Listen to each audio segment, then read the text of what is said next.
नमस्कार, news nation देख रहे हैं आप। आपके साथ मैं हूं मोनू चहल। हमारे साथ श्रद्धा पांडे भी हैं और मैच बड़ा जबरदस्त होने की उम्मीद है। एक तरफ सनराइजर्स हैदराबाद होगी तो दूसरी तरफ लखनऊ सुपर जायंट्स होगी। अब दोनों टीमों को अगर आप अंक तालिका में देखते हैं तो नंबर 4 नंबर 5 की लड़ाई है और एसआरएच की टीम एज ऑफ नाउ थोड़ी सी आगे है, लेकिन एलएसजी की टीम को भी अब कम नहीं आंक सकते क्योंकि इस टीम ने भी बड़ा अच्छा क्रिकेट दिखाया है। लेकिन ये मैच दोनों टीमों के लिए कहीं ना कहीं तय कर देगा कौन सी टीम टॉप 4 में जाएगी, क्योंकि दोनों के लिए ये मुकाबला डिसाइडिंग फैक्टर हो सकता है। तो ऐसे में इस वीडियो में हम जानेंगे भाई दोनों टीमों की ताकत कमजोरियां क्या क्या हैं, हेड टू हेड में कौन सी टीम आगे कौन सी टीम पीछे है, और अगर देखा जाए KL Rahul versus PAT Cummins कौन बाजी मारेगा, आप बताइए यार। देखिए, KL Rahul versus PAT Cummins बहुत ही ज्यादा यूनिक कॉन्टेस्ट हमें देखने को मिलेगा इस मैच में। बट ऑन पेपर्स की अगर मैं बात करूं तो दोनों के दोनों अभी बराबरी पर चल रहे हैं, लेकिन फिर भी यहां पर एसआरएच को एक पॉइंट मिलेगा क्योंकि उनकी बल्लेबाजी बहुत ज्यादा स्ट्रांग है। वहीं एलएसजी की बल्लेबाजी 2 या 3 खिलाड़ियों पर टिकी हुई है। एसआरएच में हर खिलाड़ी मैच विनर है, हालांकि उनका भी हाल अभी बेहाल नजर आ रहा है एसआरएच का पिछले 2-3 मुकाबलों से। तो मुझे लग रहा है कि एसआरएच एलएसजी से कई ज्यादा आगे है। और लेकिन आज सरस के अपने दोस्त एक चीज आपने नोटिस की होगी कि भाई जब ये रन चेज करते तो वहां फंसते थे, अब तो बैटिंग करते वक्त अब डिफेंड करते हुए भी फंस रहे हैं। बिल्कुल। तो ऐसे में क्या एसआरएच की टीम अपनी टीम में कुछ बदलाव करेगी या फिर उसी कॉम्बिनेशन के साथ जाएगी? कोई प्लेइंग 11 देखते हैं पहले एसआरएच की क्या हो सकती है। एसआरएच की पॉसिबल प्लेइंग 11 पर नजर डालें तो अभिषेक शर्मा होंगे, Travis Head, Mayank Agarwal, Nitish Reddy, Heinrich Klaasen, Abdul Samad, Shahbaz Ahmed, Marco Jansen, Pat Cummins जो इस टीम कैप्टन है, भुवनेश्वर कुमार और टी नटराजन। लेकिन दोस्तों आपने जो प्लेइंग 11 देखी है इसमें पांडे जी कुछ नाम ऐसे हैं जिन्होंने अच्छा किया है, लेकिन कुछ नाम ऐसे हैं जो अच्छा कर ही नहीं रहे, चाहे इसमें क्लासन हो और इनफैक्ट मयंक अग्रवाल को मौका मिला था लेकिन वो उस मौके को भुना नहीं पाए। बिल्कुल, देखिए मयंक अग्रवाल को टुकड़ों में मौका मिल रहा है। पिछले मैच में मौका मिला मुंबई के खिलाफ वो सिंगल डिजिट में आउट हो गए, अपना विकेट या तो यूं कहें कि फेंक के चले गए और डेब्यूटांट को विकेट थमा गए। तो आई थिंक अगर मयंक अग्रवाल को खिलाना है तो थोड़ा सा देखना पड़ेगा कि आपको उनका ऑर्डर सेट करना पड़ेगा, क्योंकि Mayank Agarwal generally top order के बल्लेबाज है, यानी सलामी बल्लेबाज है। तो मयंक अग्रवाल को अगर आप नीचे भेज रहे हैं, इट मींस उनका थोड़ा सा गेम हल्का सा डायलेक्ट होता है और ये डायलेक्ट होता हुआ देखा हमने मुंबई के खिलाफ। तो आई थिंक एसआरएच को अब कमर कसनी पड़ेगी क्योंकि सामने बहुत ही ज्यादा मजबूत टीम है। मजबूत भी क्या, क्योंकि उनकी गेंदबाजी काफी अच्छी है। एलएसजी की अगर मैं बात करूं तो गेंदबाजी काफी अच्छी है। दोनों की अगर मैं बात करूं तो एलएसजी को मैं 1 पॉइंट देना चाहूंगी गेंदबाजी में, एसआरएच को 1 पॉइंट देना चाहूंगी बल्लेबाजी में। लेकिन उनकी जो सबसे बड़ी ताकत है, हम अगर ताकत की बात करें भाई एसआरएच की, मुझे लगता है उनके जो ओपनिंग प्लेयर है ट्रेविस हेड और अभिषेक, उन पे सब कुछ निर्भर करेगा। उन्होंने अच्छा स्टार्ट दे दिया तो फिर नीचे जाकर रन बना सकते हैं, लेकिन जो मिडिल ऑर्डर कोलैप्स हुआ था पिछले मैच में हमने देखा था वही एक के बाद कोई पार्टनरशिप बिल्डअप हुई नहीं था और इसी वजह से वो मैच हार गए थे। लेकिन दूसरी तरफ जो एलएसजी की वीक लिंक मुझे नजर आता है रवि बिश्नोई के विकेट से नहीं आ रहे इस सीजन, पता नहीं क्यों इतना ऑफ कलर तो मैंने नहीं देखा था। बिल्कुल, देखिए रवि बिश्नोई ने पिछला सीजन काफी अच्छा कमाल का खेला।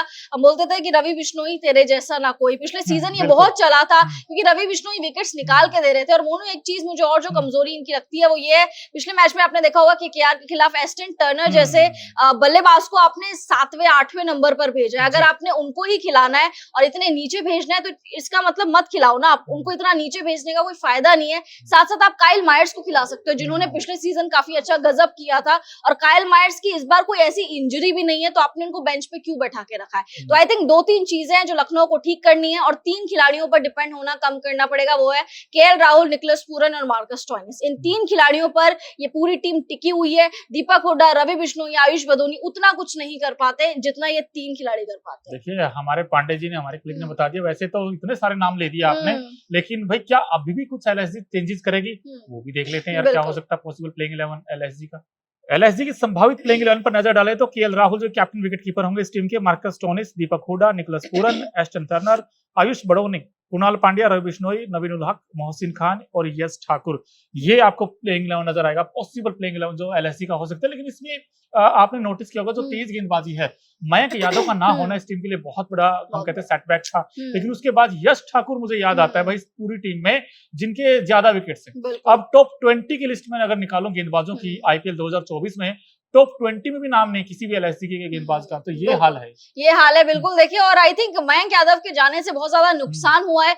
यश ठाकुर उसको उस तरीके से भर नहीं पाए, क्योंकि यश ठाकुर के मुझे याद है 5 विकेट हॉल भी था इसी आईपीएल में, बट उसके बाद बहुत ज्यादा कलरलेस और बहुत ज्यादा क्लूलेस नजर आए यश ठाकुर। तो आई थिंक गेंदबाजी में इनकी बिल्कुल भी दम नहीं है, चाहे वो स्पिन गेंदबाजी हो फिर चाहे वो पेस गेंदबाजी हो, तो दोनों में इनकी उतनी ज्यादा दम नहीं दिख रहा। ये जीतते अगर मैच तो आई थिंक अपनी बैटिंग से ही ये मैच ज्यादा जीतते हैं। और कई बार हमने देखा बाकी टीमों का, जैसे कई बार बुमराह अच्छा प्रेशर क्रिएट करते हैं तो दूसरे एंड से नुमान तो सारा विकेट निकालते हैं। यहाँ पर आप देखें नवीन उल हक उस तरीके का ना तो कंट्रोल है गेंद में और पेस दिखता कभी कभी, लेकिन डाउन द लेग साइड गेंदें करते हैं, छोटी गेंद करते हैं जिससे बड़ी पिटाई होती है। और आप ये देखिए सामने जो बैट्समैन है ट्रेविस हेड, उनको तो पेस पसंद है, अगर जितना आप गति देंगे वो तो उतने उड़ाकर शॉट्स खेलेंगे।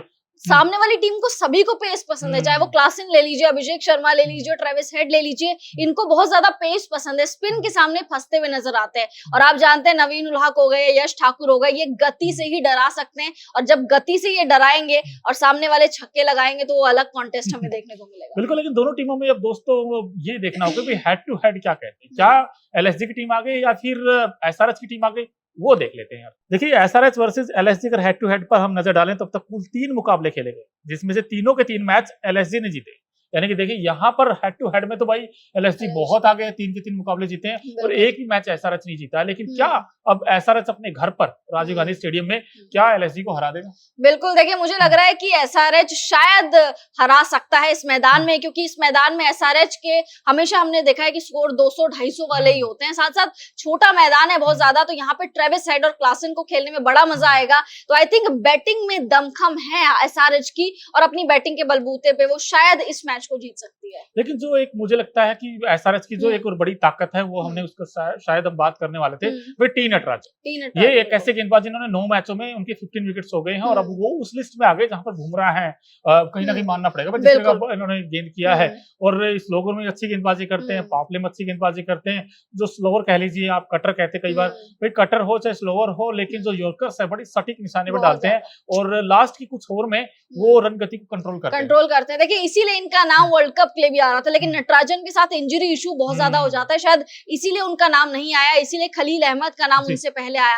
बाकी नटराजन इनका प्लस पॉइंट है, जहां जयदेव उनादकट रन लुटाते हैं तो नटराजन रन्स बचाने के ऊपर ध्यान देते हैं। साथ साथ भुवी को कौन भूल सकता है, पिछले मैच में आपको याद होगा मुंबई से पहले जब राजस्थान के खिलाफ भुवी ने खेला था तो आखिरी बॉल पे उन्होंने रोमन पवेल को क्या एलबीडब्ल्यू आउट किया था। तो आई थिंक भुवनेश्वर कुमार भी, इसको स्विंग किंग कहा जाता है, पावर प्ले हो चाहे वो डेथ ओवर्स हो, दोनों में ही विकेट्स निकाल के जाते हैं। तो भुवनेश्वर कुमार और जयदेव उनादकट कह रही मैं, टी नटराजन, दोनों आई थिंक ये बहुत बड़ा एक्स फैक्टर साबित हो सकते हैं एसआरएच के। बिल्कुल, भुवनेश्वर बैक इन फॉर्म आ गए हैं और भुवनेश्वर इस टीम के लिए मुझे लगता है एक्स फैक्टर साबित हो सकते हैं, तुरुप का इक्का हो सकते हैं।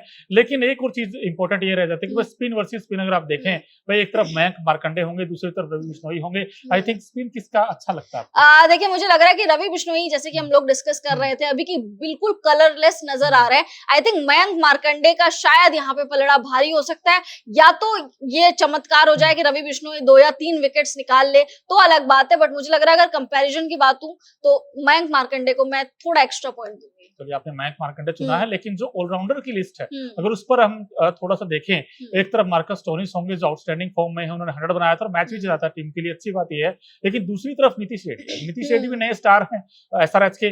अब ऐसे में कौन आपको लगता है थोड़ा भारी रहेगा? देखिए एक तरफ अनुभव है और एक तरफ बिल्कुल युवा ऑलराउंडर है, बट यहाँ पे मुझे लग रहा है अनुभव शायद जीत सकता है, क्योंकि मार्कस स्टोइनिस गेंदबाजी भी अच्छी कर रहे हैं, बल्लेबाजी भी अच्छी कर रहे हैं। नीतीश रेड्डी नो डाउट अच्छा कर रहे हैं, 2 मैचेस उनके अच्छे गए, पिछला मैच उनका उतना अच्छा नहीं रहा, खैर पिछला मैच तो हैदराबाद के किसी भी बल्लेबाज का अच्छा नहीं रहा, बट मुझे लग रहा है यहाँ पे कहीं ना कहीं अनुभव जीतेगा, मार्कस स्टोइनिस बाजी मान जाएगा। बिल्कुल, मार्कस स्टोनिस आपको लगता है बाजी मारेंगे, लेकिन भाई ओपनिंग पेयर की जब हम बात करते हैं, एक तरफ अभिषेक, ट्रेविस हेड, इस तरीके का तूफानी बैट्समैन है जिन्होंने, ये वो टीम है दोस्तों जिन्होंने 3 बार 250 प्लस बना दिया है और पावर प्ले में 125 बना दिए हैं। तो ऐसे में ट्रेविस हेड और अभिषेक का तूफान आ सकता है। लेकिन जो सामने टीम है, अब उनका ओपनिंग पेयर अब तक भी कहीं ना कहीं स्ट्रगल करता नजर आया। हमने देखा केएल राहुल के साथ क्विंटन डिकॉक ओपन करते थे, क्विंटन डिकॉक को भी नहीं मौका मिला पिछले कुछ मैचेस में। अब यहाँ पर देखना होगा, जैसे आपने बात की काइल मैरिस्टा, उनको मौका मिल सकता है, या फिर भाई एस्टन टर्नर को थोड़ा ऊपर बैटिंग करा सकते हैं।